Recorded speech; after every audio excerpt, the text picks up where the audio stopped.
Então, boa noite mais uma vez, meus irmãos e irmãs. Hoje, dia 24 de setembro de 2025, nós ainda continuamos firmes no nosso propósito de estudar acerca dos sermões.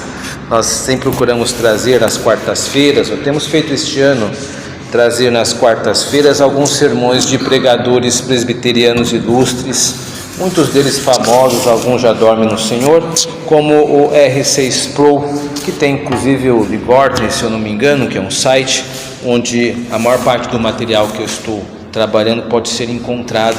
Então, hoje nós vamos estudar mais um sermão dele, desta feita um sermão que ele aborda um tema caro para nós, que é Romanos 9. Romanos 9 tratará da eleição de Deus, né? É a base da nossa, pensando na teologia sistemática, na nossa soteriologia, que é a doutrina da salvação. Nós, diferente de outras mentalidades das ditas igrejas evangélicas, que são arminianas, e que vão entender que a salvação é pelas obras, por isso que tem sempre aquela questão do apelo, nós entendemos que a salvação é pela graça, é pela eleição. Esta é para nós uma pedra de toque, e o Sproul ele vai mostrar como esse pensamento vai se construindo. Então hoje nós vamos ver o título do sermão dele é A Rejeição de Cristo por Israel. O texto básico é Romanos 9, 1 a 5. Eu vou ler para o nosso aproveitamento. Diz assim em Romanos 9, 1 a 5: digo a verdade em Cristo, não minto, testemunhando comigo no Espírito Santo a minha própria consciência. Eu tenho grande tristeza e incessante dor no coração, porque eu mesmo desejaria ser anátema, separado de Cristo por amor de meus irmãos, meus compatriotas segundo a carne. São israelitas, pertencem-lhes à adoção e também à glória, às alianças, à legislação, o culto e as promessas. Eles são os patriarcas e também deles o descendente, o Cristo, descende o Cristo, segundo a carne, sempre lembrando, o qual é sobre todos Deus, bendito para todos sempre. Amém. Então aqui nesse texto, a angústia do apóstolo Paulo diante da rejeição de Cristo pelos judeus, atinge um grau sem paralelo nas Escrituras. E aí neste sermão, R.C. Sproul aborda as consequências devastadoras para quem rejeita a Cristo. Então diz ele ainda na sua introdução: certamente a doutrina da eleição soberana de Deus não é nenhum item arcano. O que é arcano? Arcano é misterioso, né? Raramente encontrado em passagens obscuras da Escritura, nem requer a busca de um estudioso diligente para descobri-la por meio de indícios cuidadosamente ocultados. Ao invés disso, a doutrina da eleição aparece em praticamente todas as páginas da Bíblia, de Gênesis a Apocalipse, com todo o testemunho bíblico da soberania da graça de Deus na salvação. Não há segmento ou seção das Escrituras que a apresente de forma mais definitiva ou que exponha diante de nós de forma mais clara, persuasiva e convincente do que o apóstolo Paulo em Romanos 9. Somos pelagianos por natureza, isto é, presumimos por nossa natureza decaída que temos o poder de nos motivar e de inclinar nossos próprios corações a tomar sem ajuda a decisão de vir a Cristo enquanto ainda estamos na carne. Então esses são os motivos pelos quais ele julga que é bom tratar deste assunto. Primeiro, vamos ao que ele disse aqui, né? Nesse texto nós vemos que ele disse primeiro que este item, este elemento, a eleição, não é um tema escondido, oculto ou misterioso. É um item que aparece na Bíblia com muita clareza. Todos os ramos do cristianismo, eles creem num tipo de eleição. Tem que se ver qual é que crê.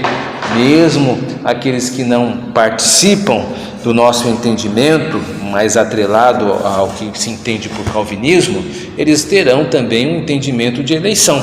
Eles vão entender que as eleições é pelas obras. Eles, a maior parte dos evangélicos brasileiros, que é arminiano, irá entender que a salvação é pelas obras, né? Ou seja, vai dizer que é pela fé, mas na verdade eles atribuem a si mesmo o poder de salvar-se, uma vez que eles acreditam que podem perder a salvação e ficam dentro de um turvelinho, né? Ou seja, Eles acordam salvo, mas à noite não sabem como isso se dará, então ficam sempre preocupados com isso, né? Essa falta de segurança. Por quê? Porque eles entendem que é apenas por meio das suas obras que vão conseguir se salvar. Dizem que é a fé, mas é a fé nas obras deles e não na obra de Cristo. Então essa é a mais comum, né? Lembrando que por Armínio eu estou me referendando àquele teólogo conhecido que teve as suas teses destruídas, né, no concílio de Dort, onde surge então o que nós entendemos pelos pontos calvinistas, né, que na verdade se vai chamar depois isso, mas vai mostrar que o arminianismo, que é a crença que o homem pode salvar-se a si mesmo por meio da fé, por sua própria fé, não tem como parar em pé. Seria o arminianismo, a grosso modo, né? Estou só fazendo um desenho bem raso. Um nome foi dito aqui que eu preciso deixar claro para os irmãos, que é Pelágio. Pelágio, ele tem as mesmas ideias, claro, não exatamente as mesmas que Armínio, mas o substrato, né, o solo, né, o chão de Pelágio é a ideia de que o homem pode salvar-se, né, digamos assim. Então, não vamos entrar tanto no mérito. Armínio irá dar uma outra roupagem a isso, mas é sobre isso que o Sproul está combatendo na sua exposição de Romanos 9. Anotem as perguntas, daqui a pouco a gente volta nisso com mais tranquilidade quando formos debater este assunto. Vamos agora ao tópico 1. Como as pessoas evitam as eleições? Esse é o título. Diz Sproul: há 3 maneiras básicas pelas quais as pessoas tentam contornar a clareza e a perspicácia desse tratamento da doutrina pelo apóstolo Paulo. A primeira, mais fácil e mais comum maneira de contornar o que Romanos 9 ensina é ignorá-lo, evitá-lo e levar a discussão sobre questões de graça e soberania para outras partes da Escritura, mantendo-se cuidadosamente longe de Romanos 9. Isso geralmente acontece quando as pessoas sabem o suficiente para perceber a força do capítulo. Então diz que uma das maneiras que as pessoas têm para negar essa doutrina da eleição é não falar do assunto, é deixá-lo sobre a mesa. Não é difícil, tem tantos outros assuntos que a Bíblia apresenta que por vezes essa é uma forma muito comum das pessoas escaparem. Vez por outra talvez caiam nisso, mas vão para um outro caminho, né? Por exemplo, podem ir pela ideia da moralidade cristã, que é importante, a ideia de santidade. Pode usar os meios da graça, os meios de graça pode ser um tema, oração, sacramento, pregação. Pode-se pensar em eclesiologia, né, como a igreja se comportou ou se comporta, né, na nossa era, ou mesmo história da igreja cristã. Existem inúmeros outros temas que podem ser utilizados para as pessoas não tocarem no tema da eleição.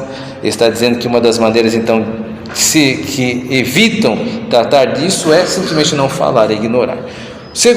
A segunda maneira de contornar isso, por assim dizer, é ir a Romanos 9 e dizer que Paulo não está falando de eleição soberana de indivíduos para a salvação por Deus, mas sim da eleição soberana de nações para um destino histórico específico.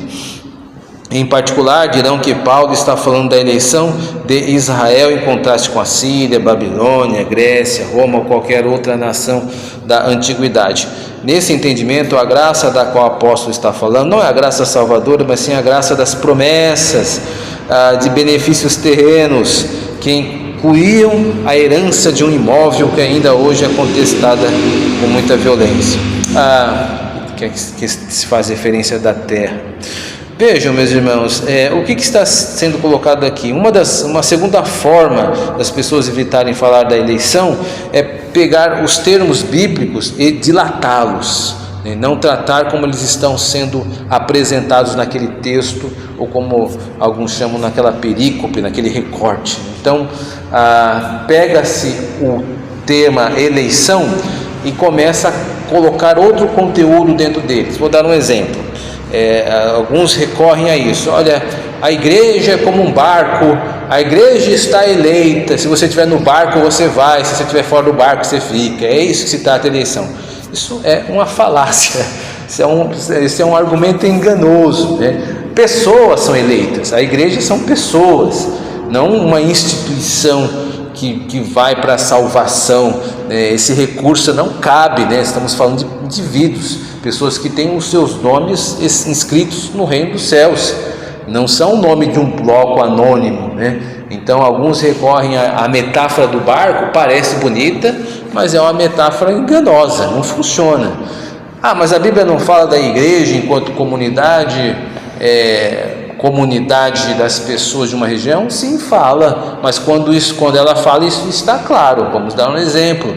Quando Paulo visita as igrejas no livro de Atos, do capítulo 13 até o 14 todo, né? O 15 é o concílio de Jerusalém, mas do 13 ao 14 ele vai passando pela igreja, pelas igrejas Antioquia da Pisídia, Listra, Derbe, que são igrejas locais, com nomes locais. Aí tudo bem, então igrejas, né? Mas quando Romanos 9 trata, está tratando de pessoas. Então muito cuidado, que algumas pessoas podem usar uma retórica ilusória. Terceira maneira pela qual as pessoas tentam contornar o ensinamento de Romanos 9 é pelo método que examinamos repetidamente em nosso estudo de Romanos, a visão comum da eleição divina, que se baseia na eleição da presciência. Ou seja, isso envolve a presciência de Deus, pois Ele olha para os corredores do tempo e sabe de antemão como as pessoas reagirão ao ouvir o Evangelho. Ele escolhe aqueles que sabem desde o princípio que dirão sim a Cristo, e aqueles que Ele sabe que não responderão positivamente ao Evangelho não recebem sua escolha da graça da salvação. Ou seja, obras. Se Deus me salva porque Ele sabe que eu vou fazer alguma coisa positiva, então eu estou me salvando, não Deus. Isso é salvação por obras. Então essa ideia de presciência é uma outra roupagem para as obras. É interessante que a palavra presciência, ela ocorre apenas 3 vezes no Novo Testamento, e ela nunca tem esta conotação de um conhecimento de antemão para salvar. Nunca é usado desta maneira. Depois você pode procurar esses textos numa concordância bíblica, onde estão as ocorrências, e você vai perceber que eles não ocorrem como algumas pessoas hoje em dia usam ou instrumentalizam para atacar a ideia da eleição. Então tomemos cuidado com isso. Então esse argumento de que Deus elege sabendo o que a pessoa vai fazer é um argumento fraco, é um argumento que está apontando para a salvação pelas obras. Não, nós sabemos, aliás, que Deus nos salva pela sua graça, pela graça sois salvos. Efésios diz isso. Isso não vem de vós, é dom de Deus, para que ninguém se glorie. Eu estou apenas citando Efésios. Não é pelas obras. Então ele apresenta aqui 3 maneiras que facilmente você vai identificar quando as pessoas vão fugir do tema eleição. Vão ignorar, vão pegar o tema e vão expandi-lo para caber qualquer coisa, ou o terceiro, vão recorrer à presciência como uma forma de dizer que é salvo pelas obras. Vamos agora então para uma segunda sessão, que é quando ele fala que está disposto a ser anátema. Só para esclarecer, né? Anátema significa anátema. Anátema é ser maldito, amaldiçoado por Deus. Esse é o sentido da palavra anátema. Ouça o que Paulo diz aqui: porque eu mesmo desejaria ser anátema de Cristo, por amor de meus irmãos, meus compatriotas segundo a carne, que são israelitas. Você ouviu isso? Paulo está dizendo: eu amo tanto essas pessoas, me importo tão profundamente com a condição delas, que é uma condição de estarem perdidos, que se eu pudesse fazer isso, se elas pudessem ser redimidas por eu ser anátema, então eu estaria disposto a abrir mão da minha própria salvação por meus irmãos e irmãs segundo a carne. Lembre-se, Paulo introduziu isso dizendo: eu lhes digo a verdade, não estou mentindo, minha consciência dá testemunho que estou dizendo aqui. Estou disposto a ser amaldiçoado por amor de meus irmãos segundo a carne, que são os israelitas. Não consigo imaginar muitas coisas que eu não estaria disposto a fazer para ver meus amigos virem a Cristo, mas eu nunca disse que estaria disposto a trocar minha salvação pela deles. Eu tenho tanto amor assim, eu não tenho tanto amor assim por ninguém, eu acho que por ninguém, mas o apóstolo Paulo tinha. Você percebe o que Paulo está dizendo aqui? Ele não está dizendo, eu estaria disposto a perder alguns dos benefícios que recebo do Pai. Ele não está dizendo, eu estaria disposto simplesmente a perder minha reputação se isso significasse ganhar alguns dos meus amigos para Cristo. A palavra que Paulo usa aqui é que ele estaria disposto a ser amaldiçoado, anátema, sob a própria maldição de Deus, entregue à destruição total. Então, o que ele está dizendo aqui? Está só enfatizando no texto que Paulo é uma das poucas figuras bíblicas que apresenta-se e dispõe-se a perder a sua salvação em prol do povo de Deus. A outra figura é Moisés. Moisés, no capítulo 32 de Êxodo, ele diz lá que se Deus decidisse não ir com o povo, como havia dito que iria, mas o povo acabou produzindo aquela situação horrível da adoração ao bezerro, então Deus fica muito indignado com isso. Moisés, ele disse que não iria. Moisés então fala assim: o senhor não vai, então risca o meu nome do livro da vida. Então, Paulo e Moisés são um dos poucos homens da Bíblia que colocaram a sua salvação à disposição, a fim de que outros pudessem gozá-la e não eles. Isso é um ato de bastante altruísmo. Então, nós estamos diante de um texto único. Romanos 9 e 5 é um dos poucos textos que nós devemos ter de cor.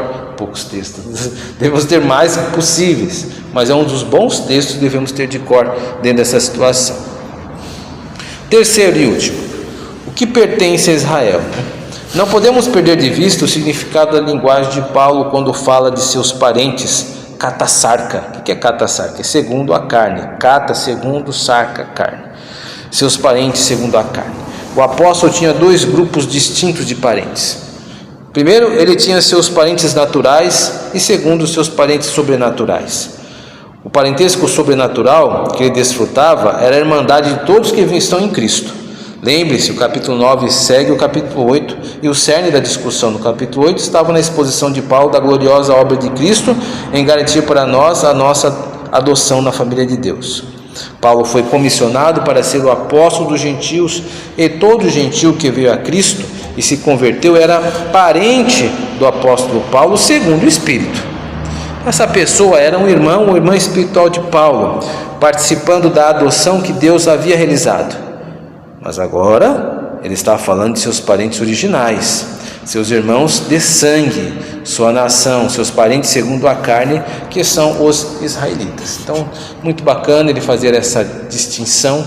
A palavra israelita nem sempre tem a mesma representação das pessoas. Aqui são as pessoas segundo a carne. Eu daria a minha salvação, Paulo dizendo, pelos israelitas. Todos os israelitas? Não, aqueles israelitas, meu povo, minha etnia, que se eu pudesse salvá-los eu faria, mas eu não posso, mostrando que nem todo israelita de fato é um israelita. Ele vai dizer isso mais claramente no decorrer do capítulo 9, mas já um pouco adiantando o seu argumento, tá? E ali continua: deixe-me apenas dizer que não há como terminarmos este texto inteiro esta noite, está falando uma pregação dele à noite, mas ouça que Paulo fala a respeito de seus parentes segundo a carne, que são os israelitas. Isso é muito rico. Ouça o que Paulo diz: israelitas a quem pertence a adoção, a glória, as alianças, a promulgação da lei, o culto e as promessas. Essa lista não é exaustiva, mas vamos ver o que ela menciona. Então deixa eu fazer aqui um breve resumo. Os israelitas a quem pertence a adoção de pai, a adoção que são os filhos que Deus adota, nós temos muito de informação da revelação escrita por Deus, de Deus para nós, por meio da primeira adoção da família de Abraão. Então, segundo a carne, isto nos foi dado. A glória, quer dizer, a apresentação da glória de Deus aos israelitas. As alianças, e aqui é uma indicação das alianças que foram feitas com Davi. Por exemplo, Deus fez uma aliança com Davi, uma aliança com o povo de Israel quando saiu do Egito. né, a promulgação da lei, o culto, as promessas de bênçãos, né, da restauração da terra, de Isaías, da vinda do Cordeiro, né. Esta lista é muito grande. Vamos para as considerações finais. Pensamos em adoção quase exclusivamente nas categorias do Novo Testamento. É esse grande benefício que todos os que são justificados recebem quando são declarados justos por Deus e acolhidos na família de Deus, na igreja, por meio da adoção, como vimos. Mas essa ideia dos filhos adotivos de Deus remonta às páginas do Antigo Testamento. Israel era filho adotivo de Deus. Então é interessante ele colocar os israelitas como aqueles que Deus elege, né, traz e os adota primeiro. Isso é importante para mostrar que é a graça de Deus que nos torna filho, e a mesma adoção que foi, esse mesmo expediente, esse método de adoção também é utilizado em Cristo Jesus, onde o Senhor nos retira para sermos dele, né? O mesmo modus operandi, por assim dizer. E aí ele continua: você se lembra da estranha aplicação da profecia do Antigo Testamento usada por Mateus, quando depois que Jesus nasceu e a ameaça de Herodes vem contra as crianças através da matança de inocentes, o anjo adverte José em sonho para fugir de Belém e não voltar para Nazaré, mas para ir para o Egito até que a ameaça seja removida? Somos informados de que José pegou Maria e o bebê e fugiu para o Egito até o momento em que a ameaça de perseguição herodiana acabou. Em seguida ele foi instruído a retornar a Israel, cumprindo a profecia do Antigo Testamento: do Egito chamei meu filho. Oséias 11:1 e Mateus 2:5. Cristo personifica o povo adotado de Israel. A referência original aponta para o Êxodo, quando Deus redimiu o seu povo do jugo da escravidão sob Faraó e o chamou a esta nação de seu filho. É interessante que há alguns autores que trabalham com esta ideia de uma forma muito bem. Sproul está apenas tocando levemente nesse assunto, que nós sabemos que o verdadeiro Filho e único Filho de Deus é Jesus Cristo. Demais são todas alusões a Ele, inclusive o próprio povo de Israel acaba sendo uma metáfora de um filho que haveria de vir, que é Jesus Cristo. Os israelitas são aqueles a quem se refere usufruir a filiação. Voltamos para Romanos 9, né? E é de partir o coração para Paulo, que a adoção da qual ele tem falado, incluído nos trazer para o reino de Deus, e a paternidade de Deus em Cristo seja perdida pelo Filho original, o Filho que foi adotado primeiro em Israel. Isso é importante trazer, meus irmãos, porque hoje em dia às vezes há um romantismo equivocado acerca de Israel. Tem muitas seitas, ou que você vai ou andando de carro, de ônibus, você vê o pessoal com a bandeira de Israel junto ao púlpito, né? Isso é um grande erro teológico, né? Nós não temos, a igreja não tem nada a ver com Israel do presente, Israel moderno, Israel político, Israel de hoje. Não tem nada a ver, isso zero, nada. Isso é um equívoco teológico. Em Cristo Jesus não há grego, não há judeu. A salvação pertence ao Cordeiro e àqueles que são chamados pelo seu nome. Então não há nenhuma etnia privilegiada, não existe mais isso acabou.